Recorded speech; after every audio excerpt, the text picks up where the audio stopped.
All right. Well, it's very nice to meet you all and very nice to start building this bridge of collaboration between USC and Utah. And I look forward to strengthening it and growing it. And I'm sorry, I think it was Danny who said that he's interested in coalitions. And in fact, we have some papers on network analysis of community coalitions, and it's a ripe area for application. So I'm actually going to touch on a couple of different topics of, sort of areas that I'm working on now, and some things that have been, completed and published, and others that are still in development. And so what I'm going to do is provide a brief introduction to what networks are, what they look like, talk briefly about how they influence human behavior, touch on diffusion of innovations, which is the theory that brought me into the social sciences, and having a strong interest in mathematical models of diffusion of innovations, and then talk about network interventions, which I could spend an entire day on, but I'd like to briefly introduce them to you, talk a little bit about network measurement, and provide some conclusions. And I'll try to move a little bit quickly through some of this introductory stuff because I want to save some time for discussion, and I tend to have too many slides whenever I give talks. Just like to point out that network analysis has actually been around for a long time. Many people still consider it a very new methodology, but in fact, there's been people working in this area for a long time. And it really started to grow into a sort of paradigmatic or disciplinary group by the early 1980s. But of course, today it's everywhere. Networks are everywhere. And that's because networks are lots of different things, right? We study friendships, we study trading relations among countries, exchanges between firms, collaboration, cooperation among organizations, coalitions, advice within organizations, physicians connected to the same patients. All of these are very common ways that network data get generated. And I like to point out that the basis for network analysis stems from mathematical graph theory. And one of the early applications was this Königsberg's bridge problem, where the question was posed, can you traverse every bridge that connects this city, but only cross one bridge at a time? And it turns out if you turn that into a matrix and treat it as a graph theoretic problem, it's easily solvable. And it took a while, right? 50s, 60s, we were developing rather crude graphing techniques. And now today we can graph very, very large networks in the tens of millions of nodes and hundreds of millions of edges, although that's not particularly common. The tools are now available to do so. And of course, as we know, networks are critically important for the spread of diseases. And in fact, our history. You can go back, global history, migration patterns, connections between communities that were previously disconnected, often were accompanied by the transmission of diseases, which in some cases wiped out entire civilizations. The latest count is a couple 100 million Native Americans destroyed by diseases that the Europeans brought to North and South America. Of course, the biggest user of network analysis these days is the military. They are involved in trying to identify networks that create problems for them and try to alter them in the process. Network analysis got a big boost in 2007 when Christakis and Fowler published this paper on the spread of smoking within a network. They used the Framingham Heart Health Study that had collected data originally back in the 50s and 60s among a community in Massachusetts, and they were followed over a long period of time, 30, 40 years. And as part of the data collection, they asked respondents to name a person that they could contact if they were unable to locate them later. So they ended up with this little bit of network data, and there was obviously some connections amongst the Framingham Heart Health participants. So they had a little bit of network data and were able to show how the network was associated with the spread of smoking and a number of other things. A lot of my own work focuses on adolescents, collecting friendship data from adolescents in schools. Here's a very typical example. You end up with boys on the right-hand side, girls on the left-hand side. These are 12-year-olds. There's a lot of boys only naming boys as friends and girls naming girls as friends. And once we have this information, of course, there's a lot of things that we can do with it. So what do we know about these networks? Well, they have 5 properties that tend to permeate a lot of human networks. They're homophilous, reciprocal, transitive, scale-free, and clustered. So what do we mean by homophilous? Well, it's this old adage that birds of a feather flock together, right? And so what we know is that like sorts with like, Boys often more likely to name other boys as friends, girls as friends. We have homophily on socioeconomic status, ethnicity, behavioral characteristics such as smoking or alcohol use, and so on and so forth. And then here's a really nice graph that Jim Moody put together from the Ad Health data, originally collected network data in 100 schools across the United States. And not surprisingly, what you see is white students more likely to be friends with whites, African Americans with African Americans, and those mixed and other mixed in between. And so networks are reciprocal. That is, that if Bob names Mark as a friend, Mark is more likely to name Bob as a friend. And some relations are inherently symmetric. Who you go to lunch with is a symmetric relationship.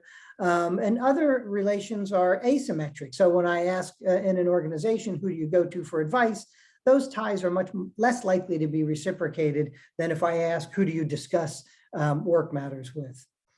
And then they're also transitive. That is, if Bob's friends with Mark and Mark is friends with John, it's quite likely that at some point Bob and John will become friends, right? And of course, this was the way that people, before we had online dating services, how they would oftentimes meet their partners, right? You would have a person says, oh, I have a friend, you know, Emily, that I think you would like. Why don't I set you up on a date? That kind of thing. And we oftentimes think that this presence of transitivity is an important marker for cohesiveness in a network. And in fact, we can break down any network to its canonical signatures of these 16 different ways that any three nodes in a network can be connected. And we pay particularly attention to the one that I've circled down here, O3OT, which is a triad with only 3 edges, but it's transitive. So it is the triad with the least amount of edges that can have a transitive triplet in it. And then, of course, some people are more popular or more central than others. So most networks, when we collect the data, we find that there are some people that have a lot of ties and many other people that have few ties.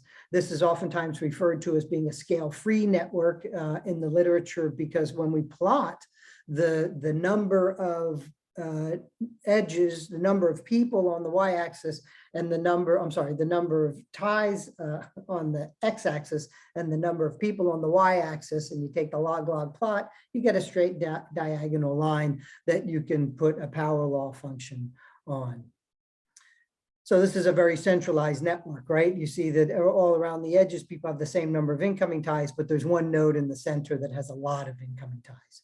And then, of course, we find clustering in networks. So when there's a lot of transitivity, what happens is that's a signature for clustering, and you'll find pockets of people that are densely connected, right? So we see down in the lower right-hand corner, that set of nodes that's all connected to each other and only slightly connected to the larger network. So what happens at the end of the day is these properties result in networks that are small world, a term we're all quite familiar with, we've known for a long time, but it basically indicates that the paths connecting individuals in the network will be shorter than the same network with the same number of ties, only with the ties dispersed randomly, right? So, and so this also is evidence from a statistical perspective that even though we're quite surprised whenever we discover the small world phenomenon, from a network perspective, it's not as unlikely as one would assume. So, these networks are interesting, but I've always been sort of interested in how do they influence behavior? And that's critically important for a whole lot of reasons, right? In medical care settings, we want to get best practices implemented. We want to improve patient care. We want to understand organizational performance. We want to change policies.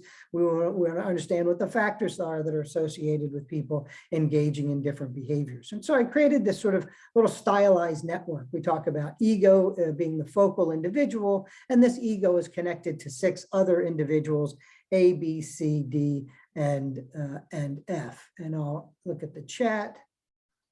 Oh, hello.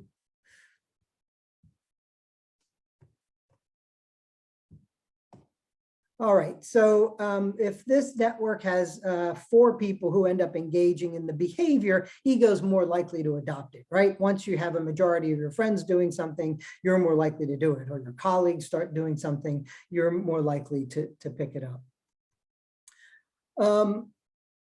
Now, it's also the case that perceived behaviors are associated with ego's behavior. That is to say, even if C and F are not practicing the behavior, but ego thinks they are, ego is more likely to be influenced them. And we've published a series of papers showing that perceptions of what your alters do is more strongly associated than what those alters actually self-report doing. And then we have these things that are called Simmelian ties, named after the sociologist Georg Simmel, who really was interested in the way individuals reacted dyadically with others based on their relationships to each other and to third parties, right? And so we know from research that if A and B are connected to one another, they're going to have a stronger influence on ego than any one of the other alters.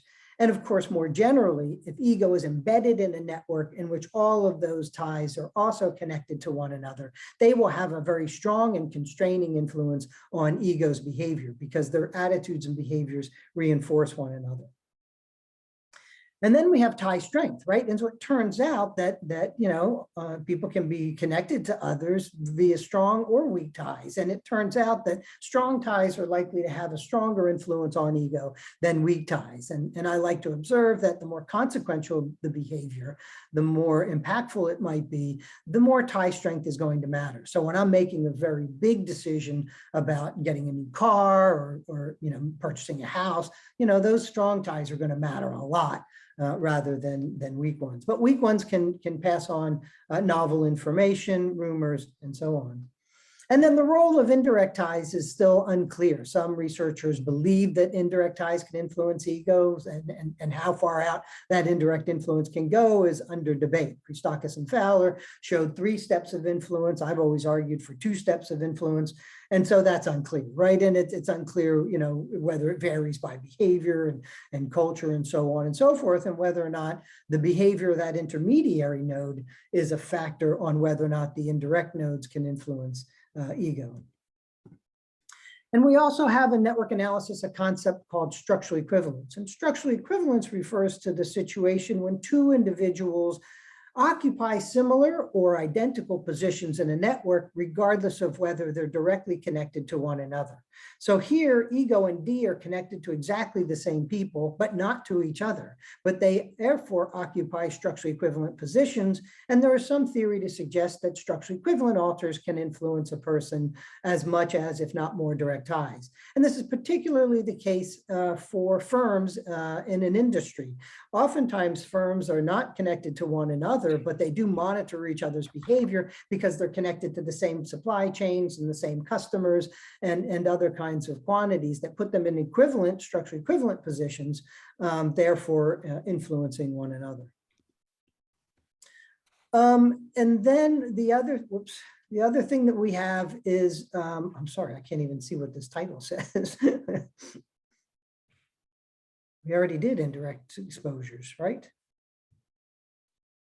I'll just go on. So the other thing that we discovered is this notion of thresholds, right? In my dissertation, I discovered that in fact, not everybody is going to wait until a majority of their network adopts the behavior before they're willing to adopt it, which makes sense, right? If everybody waits until everybody else does it, nothing is ever going to diffuse. So there needs to be some people in the community who are willing to innovate, who are willing to engage in new behaviors when none or a minority of their alters do so. These low threshold adopters are willing to go out and do things before their peers do it. And I unabashedly admit, I am a high threshold adopter. I wait till everybody in my network's doing it before I do it. And there's a very good reason for that, right? It's because I'm smart. I'm not going to be so dumb to go out and try something before anybody else has tried it, struggle with how to use it, struggle with its new features. And low threshold adopters, particularly very innovative ones, they go out and wait in line at Best Buy to get the very new product when it comes out. And then they do something I would never do, which is open up the package and read the instructions, because they want to find out what its features are. And they'll communicate that to other people in their network because they know they're new in their network to adopt it, right? And I guess I should check the chat. Oh yes, I will definitely share the slides. And then here's just a graph of the of what a threshold looks like. And this is done to illustrate that, traditionally we would have marked person 11 or 20 as an early adopter. They're early in the community, but of course they're late in their network, right? They're waiting until other people in their network adopt before they're willing to adopt. And then you have people like 64 and 7 who would be classified as late adopters, but in fact they're late adopters because their position in the network makes it so that they're not exposed to the intervention or to the behavior until very late in the process. And now we have online materials, right? And this has created a boom for network analysis tools. And we've shown that you can be influenced by peers that you're connected to online. The bulk of the evidence seems to suggest that influence is less than face-to-face or IRL in real life influences.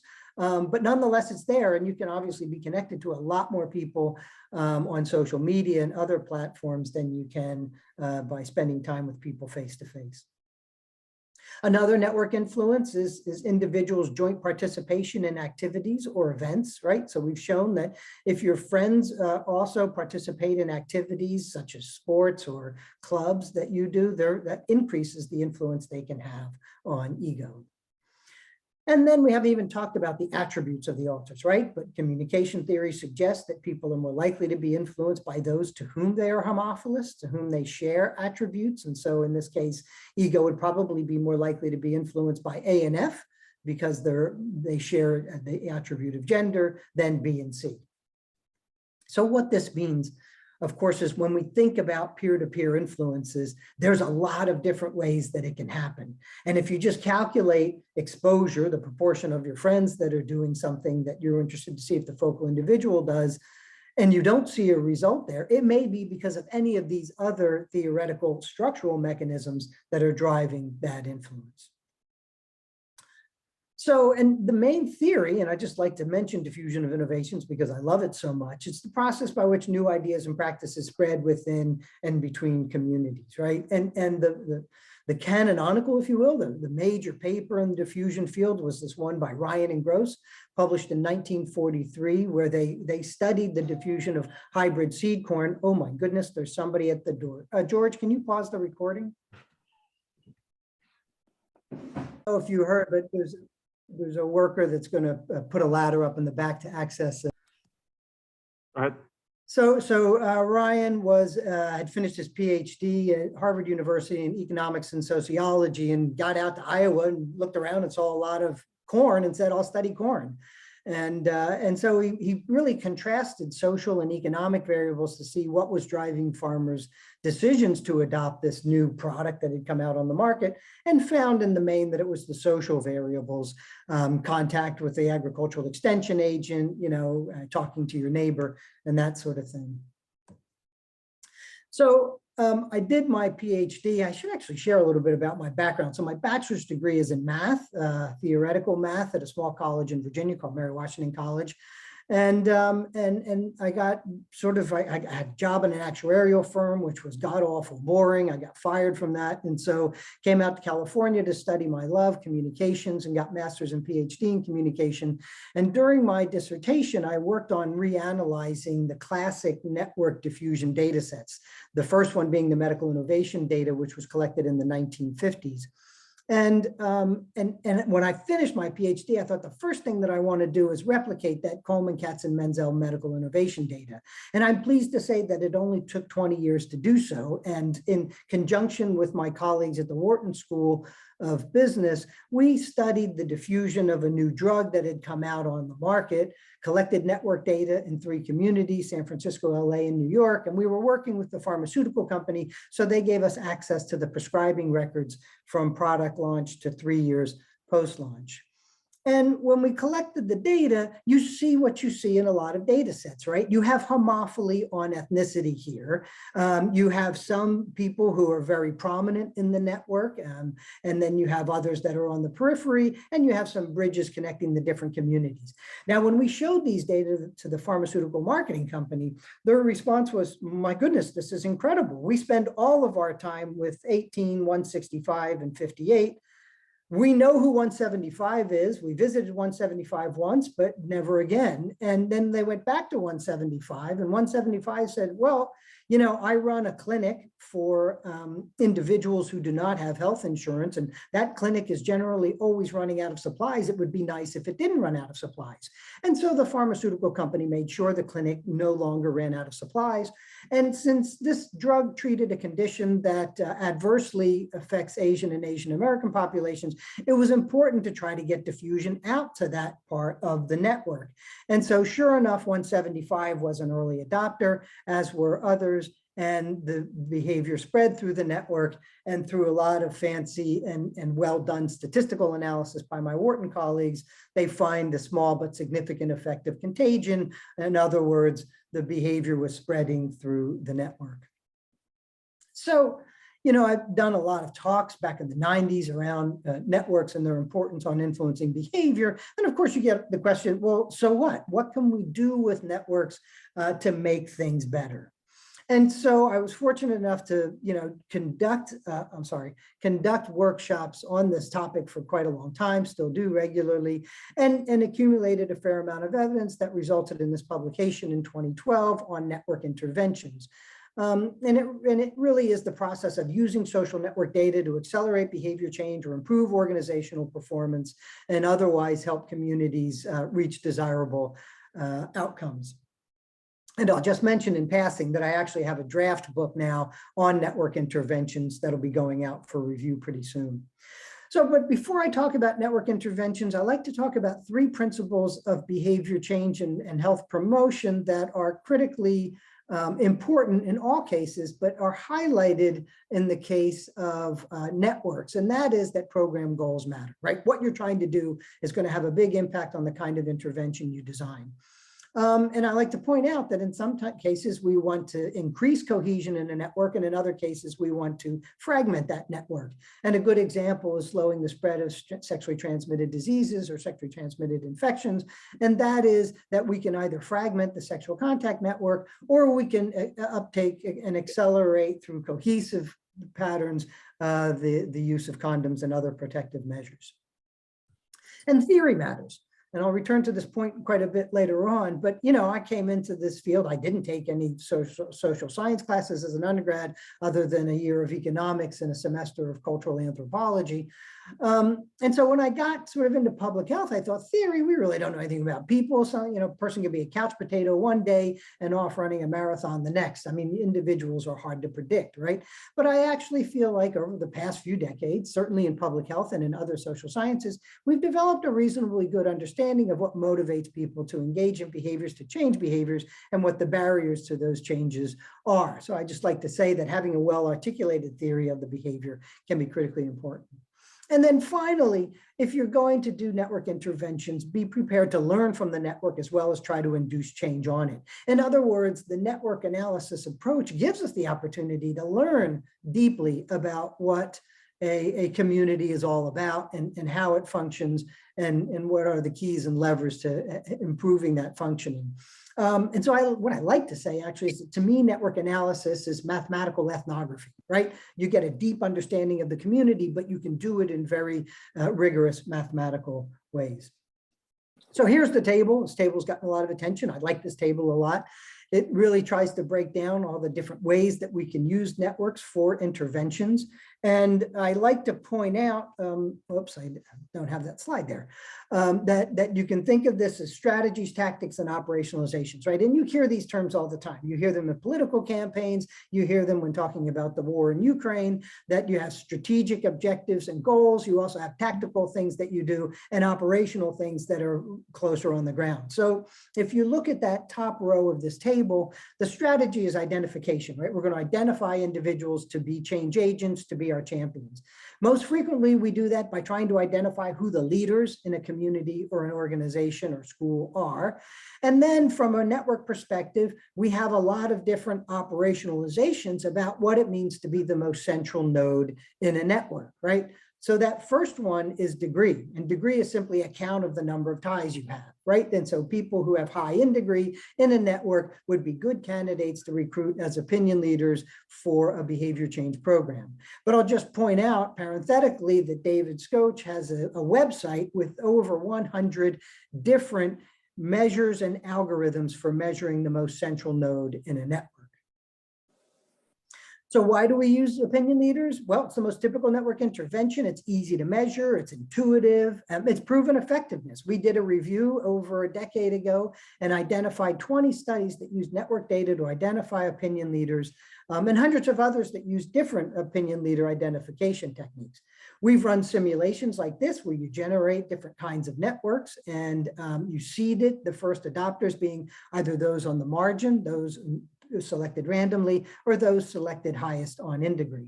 And if you start with opinion leaders, you're going to get faster diffusion across a lot of different conditions, followed by random. And then, of course, there's the marginal condition, which has slow diffusion and low prevalence. And we picked the marginal condition because, in fact, there is research to show that a lot of behaviors are first adopted by those people on the margins of a network because they're free to innovate, right? They're not constrained by the existing network. And in fact, they may be happy to upset the existing network structure.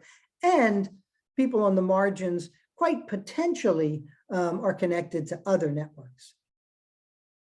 So Floodgren did this systematic review in Cochrane, comparing 18 different identified network opinion leader studies and finding overall a median adjusted return of 12 percentage points. Now that's a huge effect. I don't know if any of you have ever evaluated health promotion or communication programs, but we never get a 12 percentage point change in behavior. And what you have here is the one difference being taking that step to find who the opinion leaders are and then introduce the intervention. And you get a huge increase. Why this isn't being done all over the place now, I don't know. And then I like to say that we actually have opinion leaders at different levels. We have national opinion leaders that actually function more like mass media or broadcasting, right? They raise awareness of a new idea. They may legitimize it, but they generally don't influence your behavior. But as you move along in the behavior change process and the steps to behavior change, if you will, increasingly, you're going to rely on more local network influences, and local opinion leaders will have a greater effect. And so I really like to think about behavior change as a very localized process.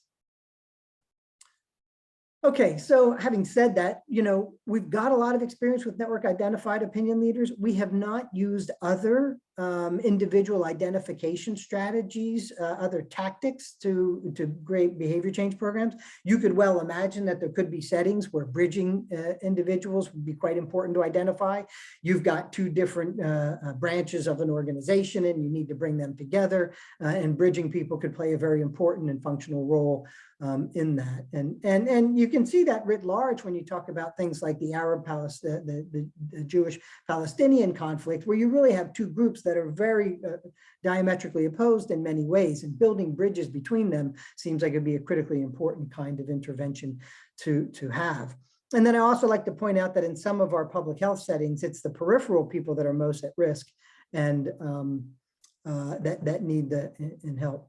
Okay, so in the chat, there's a question, what position in the network structure are the opinion leaders generally? So generally, the opinion leaders are those that are in the center of the network, whereas marginals are out on the periphery, right? So here what we have, of course, is 3 is a very central node, 21 and 18, whereas in contrast, 9, 4, 8, 13 over here, they're on the periphery of the network. And so I won't go into all these other different kinds of network intervention approaches that we have. We have segmentation strategy, which consists of identifying groups all at the same time and having them adopt the behavior all at the same time. And then the induction involves actually using the network, and then the alteration strategy involves trying to change the network, which is probably the hardest thing to do, although potentially could be the most significant when we think about different kinds of interventions. The one induction strategy I want to talk about is one that we developed a long time ago. And that is, we think about network influence being proximal, right? So here is person 22 that's highlighted. And if you want to change the behavior of 22, the behavior of person number 2 is not going to have an influence on 22. In fact, precisely because 22 is embracing something, 22 may take that as a signal that it's something that they should not be involved in, right? You've got the Jets and the Sharks, you've got the Montagues and the Capulets, the Whoosies and the Watsas, just these different groups. And if the one group engages in a behavior, the other will see it as different, right? So if you want to change the behavior of 22, it really is the leader number 18 that's going to be influential on 22's behavior. And so you can identify these most central nodes and then find the people that are connected to them and match them in an optimal leader-learner matching technique, right? And so we've done that, did that in a randomized controlled trial and showed it to be the most effective implementation strategy. So again, without going into all the different tactics, this is just a graphical display of a lot of these different tactical choices that you have. And then I like to leave a box there in the bottom with a question mark highlighting that there are new network intervention types, either strategies or tactics that are being developed as we speak. And in fact, next week I go to the National Institutes of Health to participate in a workshop on network interventions for digestive and kidney diseases. And we just completed one for network interventions for aging populations back in March. And so I think this is something that's starting to it's gaining a lot of interest because it's effective, it works, and it makes sense, right? And just to say, I have an R script that does a lot of this stuff that's available. It's not as good an R script as the stuff that George writes, I'll tell you that. And one day I'm trying to get him to redo it all for me so it looks nice and is easy to use. But that's down on the priority list, I'm afraid. And now that he's at Utah, it's dropped even further down on the priority list, unfortunately. All right, you have all these network choices, right? And I've just been talking about networks generally. Well, how do you decide on what kind of network intervention you want to use? And of course, it matters what kind of data that you have. And do you have a network? Is it a centralized network? Is it a sparse or dense network and whatnot and so on? And then you have the added complexity of what about the existing prevalence? Is this something that nobody's ever used? Or do we have 5%, 10%, 40% usage? And we're just trying to move it up to the majority status. So that matters. And of course, there's been a lot of literature on the perceived characteristics of innovations and their likelihood of adoption, right? Their cultural compatibility, cost, trialability, radicalness, relative advantage, and so on and so forth. And I said I would return to this at some point, and that is this notion of linking theory and what drives the behavior in the setting will help you decide on what kind of network intervention to choose. Now, this is absent of any data, right? It's purely theoretical, hypothetical, but it does seem to make sense that if you had some sense of what the social behavioral mechanism is that's driving the behavior, you could actually select which kind of network strategy and tactic you would like to choose. And then a couple years after that science paper, we sort of brought the lens up a little bit and thought about social network analysis for program implementation and developed this nice little table in the implementation field. They break it up into stages, not unlike evaluation framework stages and other frameworks. You have a needs assessment or exploration stage, followed by the design of your intervention, its implementation, and its sustainment and monitoring. And in fact, each one of these has a network corollary: network ethnography, network interventions, network diagnostics, and network surveillance. And so some years ago, we created this tool for monitoring group interventions, right? There are lots of different interventions in which you have a leader leading groups to help them engage in behavior change, with the theory that participating with the group is going to help build social support and cohesiveness for the behavior change. And so this tool merely suggests when to collect network data and how to use the network data to modify the interventionist techniques. And the interventionists that engaged in this study absolutely loved it. For them, it was like, wow, I've got a map of who's connected to whom, and I have specific suggestions on what to do in terms of changing that pattern of communication to make it ideal. So I've talked a lot about networks. Friendship networks is one that I focus a lot on. But when we go into organizations and think about behavior change, there are two kinds of networks that seem to make a big difference. And this really stems from communication theory. And one is advice or expertise networks, right? And the other is discussion or trust networks. And so different networks may require different intervention strategies. If you've got an advice network, you're probably going to be relying on identifying opinion leaders, right? But if you've got a discussion network and it's highly cohesive and reciprocal, it may be that a group-based segmentation type intervention strategy would be best. Oh, yes, so the notes in the chat, you can all read. He's a program manager. The network diagnostics tool is a great idea. Happy to train people to do this work for sure. And in fact, I was just contacted out of one day a year consultancy with a group of scholars in New York that are doing a diet intervention among South Asian women living in tenement buildings in New York, and they're relying heavily on this network diagnostic tool. I'd be more than happy to share it and help train people on how to do it. It's actually quite simple. So, and I've done some work, as I've alluded to, with pharmaceutical companies, and you know, we go out and measure advice and discussion networks. These are physicians in one area, the South Atlantic, and the discussion ties are blue, the advice ties are gold, and you can see they do not overlap, right? People turn to different people for these relations.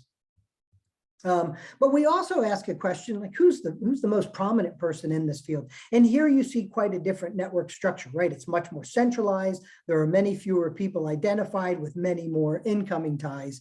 And so it represents quite a different kind of group. And so, you know, I like to say it's ideal if we can find change agents who are high in trust and expertise. Sometimes it's sufficient to just find those that are high in one dimension or the other, but we certainly want to avoid that situation where our change agents are people that are low in expertise and trust. Okay, cool. I just got a message. I will follow up with that. So the other thing that this data does, though, of course, it provides a way to validate our network measures, right? Because we're not dealing with scales here, we don't have traditional psychometric measure, but we can look at the distance in miles that separate dyads, people who nominate others. And what we find is what we expect, right? That the people that you name as discussion partners, those trusting alters, are closer to you geographically than the ones you nominate as advice partners, than the ones that you nominate as national leaders, right? And so that sort of provides some validation that we are in fact measuring what we think we're measuring. We also find this interesting that this relationship maintains itself whether we're talking about primary care physicians or specialists. So that has been fast. I'm hoping that it's generates some interest and some questions. I'll just conclude that network theories and methods can be used for behavior change interventions. We've got a lot of experience with it. These tools are getting better, just keep getting better and better. You know, I think about, you know, when I first studied network analysis, we had a program called UCINet and used MS-DOS. Right. And now we've got R and all kinds of fancy Gephi and all kinds of things. And there's a ton of network data out there. I mean, let's face it, it is everywhere, not just social media, but, you know, book recommendations and any kind of online tool is collecting data. So this network analysis has really become a very prominent topic, which is amazing. There's interest from funders in it. During my career, it was always you get a tobacco study funded and you add a network component. But now the NIH review committees are starting to say, hey, this network stuff really works. Let's go ahead and fund it.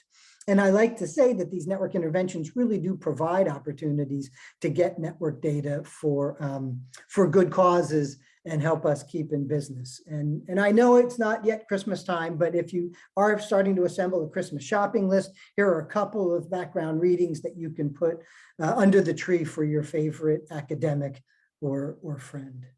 And so that I'll wrap that up there and open the floor for questions. I think I did save a little time. Thank you for your attention. Thank you very much, Tom. That was great, as usual. So I'm always impressed about the amount of knowledge that you can put in such a short time and be very clear at the same time about it. I don't know how you do it. This is like years, like teaching this kind of stuff. Right? Yeah, it's, I don't know. I'm just, I'm lucky that way, I guess. Yeah. Jackie has a Yes. question. Huh? Yeah, I'm curious if you're aware of anyone who's using change agents within community-based participatory interventions. Yes, there's a group up in Mayo. They have measured the networks of a large Hmong population and a large Hispanic population, and they are recruiting opinion leaders to be change agents to improve health outcomes. They are just getting started. That's one I know of. And that South Asian project that I mentioned is another one. And there's probably others I'm just not aware of. Something to follow. Thank you. Yeah, for sure, for sure. And David Kennedy at RAND is using iPads and egocentric networks to measure people's networks at baseline and then use motivational interviewing to encourage them to change their behavior. This is with homeless individuals. It's pretty cool stuff. Yeah, mostly just pilot stage at the moment, but they're hoping to expand.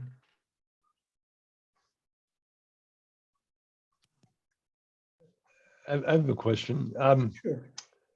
So yeah, that was fantastic. That was just tremendous. So thank you so much. You know, we're also very interested on the other side of the coin where we're trying to disrupt networks in order to reduce transmission. So we're trying to increase fragmentation. And so one part of my question is, I'm interested in your comments on network interventions, you know, for that purpose. And second, I'm interested in the kind of the interaction between, you know, the interventions to disrupt networks, you know, to decrease ties and contacts, to prevent transmission, and how those might also then have this secondary effect on the trust and social component of networks. You know, and you know, I wonder whether this is, you know, this is something that could be, you know, of course, you know, relevant for our current pandemic. You know, has that been studied? This interaction between a disease contact or disease spread network and the social network that relies on trust and affiliation. Yeah, that's a great comment, and no more relevant than ever than the present time we've been living in the past couple of years. And in fact, I think it's that lack of trust that's really destroyed our capability to effectively implement network interventions to stem the spread of COVID, right? And there are ways that you can do it without resorting to what I would consider the drastic measures that they're taking in China, where they're really trying to shut the network down entirely, which I think is too much. It creates too much economic and social havoc, and it destroys trust, right? And it makes people fearful and concerned. But if we had a country that had not politicized this disease, and there was some trust in our institutions, then what we could have done is created situations where we have alternating hours at restaurants and at grocery stores and getting medical care and places where there's high likelihood of transmission. We could have done things to fragment the network that would have slowed the spread. It wouldn't have stopped it entirely. We know that that's practically impossible, but we could have done things that could have slowed it, particularly early in the pandemic before we had the vaccines, right? And so it's interesting to me because I always look at with COVID, what has happened here. And if you'll pardon me for a second, I'll go right here and say that actually what we were working on was strategy 4, tactic 2, right? Altering the network by deleting transmission links, but we didn't spend enough time working with strategy 1, tactic 1, identification of leaders to promote positive feelings about the way to do these things, right? And to get people on board. And so I think there is a way to fragment networks while still building trust. And one of the ways that you see this, for example, first, let me say, we've been doing that for about 90 years, right? You go all the way back to Alcoholics Anonymous. That was very specifically an attempt to fragment a network, get people out of contexts and individuals that lead to bad outcomes and create new networks of people who are going to provide support and advice, right? And they do that by building trust in this new behavior in this new person. And so there are ways to educate the public, I believe, in the importance of reducing the contact and transmission, but then also do it in a way that builds trust in the community. But it's a heavy lift, and no more ever than now, I think, in part because of the presence of social media and the concerted efforts by lots of folks to spread misinformation, which means we're up against a battle. But we also have to recognize we don't spend very much money on public health, right? And we have been disseminating the public health infrastructure for a couple of decades. And had we invested in that, we may have been in a better position to implement large-scale network type and network thinking interventions that at a broad scale wouldn't be at the micro level, but would have network consequences. Yep. Thanks, that was great. Yeah, my pleasure. I love this stuff, as you know. I have a question for you, Tom. So given your experience with network interventions, to my perspective, I see that in science overall, we have this issue that we have trouble bridging towards policy, essentially, right? So we make discoveries, we understand how things work, and we have a plan to have like improve things, but then translating that into policy is sometimes like very difficult, if not impossible. So under your experience, or what is something that, what's been your experience with that? And what would you recommend to like scholars for improving the influence or the interactions with policymakers in that regard? Yeah, and one of the problems is that policymakers are oftentimes influenced by things other than evidence, right? A story, an experience, an advocacy group and whatnot. And so I think we don't do, and there's, I think, a fair amount of support for this idea. We don't do a good enough job of translating our scientific findings into policy actionable documents. Now, there's obviously a lot of effort to be doing that, right? We have the clinical translational science institutes that are all funded to do exactly that. But the reality is translating a finding into an intervention, into a policy, just takes a long time. And we're impatient to see that happen. And that's also because most of the time a scientist is rewarded for being a scientist. He's not rewarded for being an advocate or you know, a policymaker. And so there is a gap there. And in fact, we published a paper on cancer awareness and research where we studied the links between community-based organizations and university academics, right? With the sole purpose of increasing the connectivity between the two. And what we were able to do was increase connectivity amongst the community-based organizations and from CBOs to universities, but not from universities to CBOs. And that was in part because as a scientist, I'm rewarded for publishing another paper. I'm not rewarded to going to a community-based organization meeting every month for 3 years to build the trust to get them to finally implement something, right? And so there's a big gap there. And you know, NIH is investing money on dissemination and implementation at quite a rapid click, but virtually none of that is informed by network analysis, right? It's informed by what's the evidence? Okay, let's get a manual. Now let's create a policy that says everybody has to do that. But you have to realize, for example, for a physician, when they're making a clinical decision, they're not basing it on some federal guidelines, in part because research shows that most guidelines don't do what guidelines are supposed to do. And in part because for a physician, their protection against malpractice lawsuits is their perception of what the community standard is, right? That's in the law. And so they're going to do what they think their colleagues support, not what some clinical guideline that lands on their desk is suggesting that they do. So there's a lot of reasons. And I do think that network tools could be useful. And I guarantee you, there are lots of, you know, folks in DC, the polls, what do you call them? Oh, come on. Anyway, the folks that are trying to get the ear of congressional members to try to get their Lobbyists, the lobbyists. Lobbyists, yes, thank you. And there are a couple of different origin stories for that name, actually. One in the UK and one in the United States. I think that's funny, lobbyists, yeah.